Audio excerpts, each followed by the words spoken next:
Hi, how you doing? So welcome to this tutorial where I'm going to be showing you how to create these beautiful vibrant colors in Lightroom. So I got this idea from seeing images from Havana and wanting to be able to bring out the vibrant colors that you can see and then what Havana is famous for. So I'm going to reset everything back to the beginning and walk you through the process. So the first thing I'm going to do is just bring the white balance and the tint down a little bit to around -10. There we go. I'm going to boost the contrast up a little, up to +25 there. And then the highlights and the shadows, I'm going to bring the highlights down to -50. And then the shadows, I want to bring that up to +100. You can see straight away what that's going to do. That's just going to really brighten the image. It's going to flatten it a little bit, but we'll take care of that in the curve tool in a minute. I'm also going to push the whites and the blacks. So the whites probably around +10. That's pretty good for this particular image. If your image is darker, you may want to push that. And then the darks, I'm going to push that up a little bit higher to around +25. So moving down then to the clarity, you can add a little bit of clarity to your image. You may have to be careful because sometimes when you add too much, it can look, in my opinion, it can kind of damage the picture a little bit. So I'm going to push this up to around +10.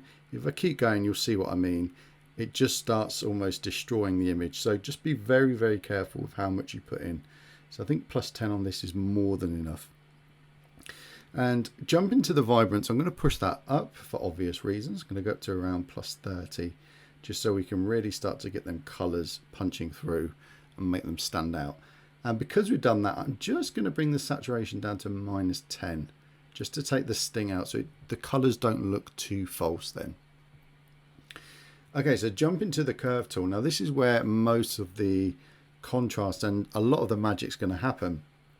We'll also need to color grade the image, but the tone curve, I'm going to really play around with this and manipulate the tones and the colors within this. So I'm going to make a few points down there so we can start. Okay, so I'm going to drag this down. I'm going to pull this right down to the bottom there. You can see what I'm doing from that tone there. And then make another selection. Just bring that down a little bit. That's looking pretty good. I'm just going to bring this down. And just bring that across a little bit more. There we go. And then I'm just going to boost this up slightly. So what I've got is a very, very strong S curve, and you can see what I've done to the blacks down here. I've really pulled them down, pushed them whites up. So what I'm going to do now is right click and I'm going to copy the channel settings, and I'm going to now paste it to all three shades. Right click and paste channel settings. Same on the green. There we go. And same on the blue. There we go. So that gives us a really, really nice adjustment to the whole of the image. Now, if you look at the before and after, you can see what that's done. That has really pumped things up. It's made everything go really, really bright and lots of contrast in the image now, which is what we want. So now what we need to do is kind of control that by using the hue, saturation and luminance, or the HSL panel, and then finally color grade it.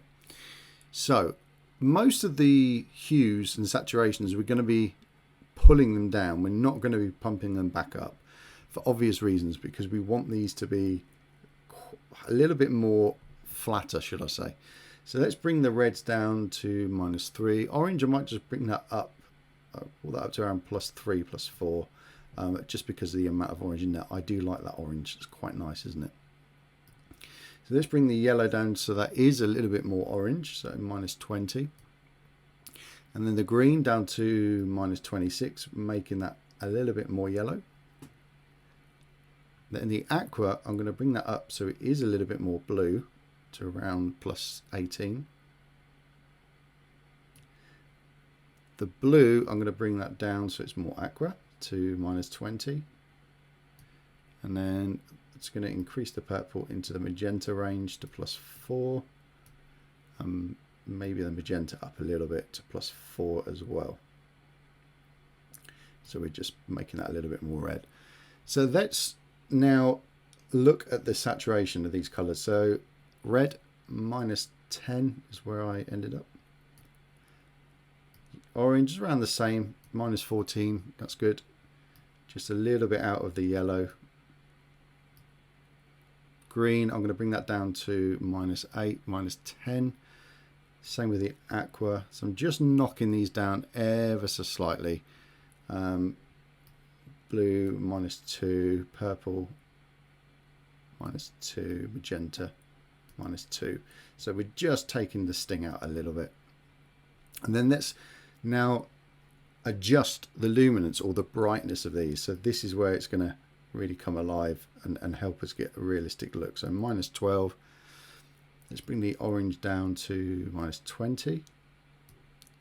Same with the yellow. And the green, I'm going to just bring that down ever so slightly to around -5. And the aqua and blue, aqua, I'm just going to bring that down to just a little bit.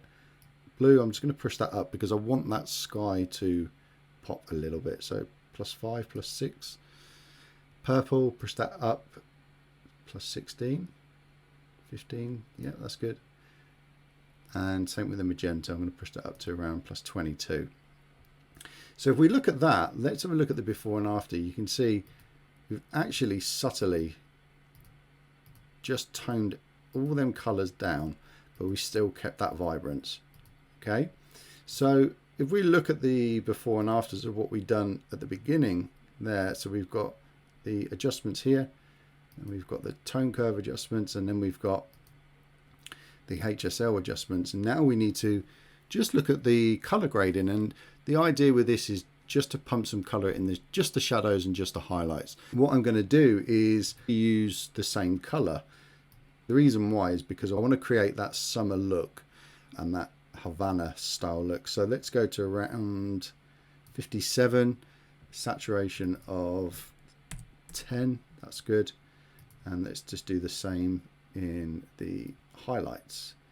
So 57 around there, saturation 10. So that gives us real subtle change. You can see there what that's done. It's very minimal. The most noticeable would be down here in the road. You can see it's just adding a little bit of yellow to the road there and to some of these areas here. So it's a very, again, it's a very, very subtle edit or change, should I say. I'm going to bring the sharpening up to 25. Noise reduction, I'm going to bring that up again to 25. Same with the color noise reduction to 25. And leave the rest where they are. That's looking pretty good. And I think that will do us. I think, yeah, that is it. So let's have a look at the before and after for that. Now you can see what we've done. We've really brought that sky out and made it pop. And we've also brought out them colors. So really, really nice, bright, vibrant colors. And we've just manipulated the colors with regards to their hues, their saturation, their luminance. And each time we've done that, it has created a different effect for us. So again, let's just have a look at the befores and afters. So that's with the color grade. You can see the color grade that we're doing there is just helping everything pop a little bit. And then same with these adjustments here. Let's bring the tone curve back, which really gives us our pop and gives us our final result. Now obviously you can tweak this. You may want to adjust this S curve depending on your image, but I've gone for a very, very extreme edit on this just to bring out the colors. I want to bring out these yellows, pinks and oranges, and I think it works really, really well. So try it on your images, see how you get on, and I'll see you in the next one. Take care. Bye bye.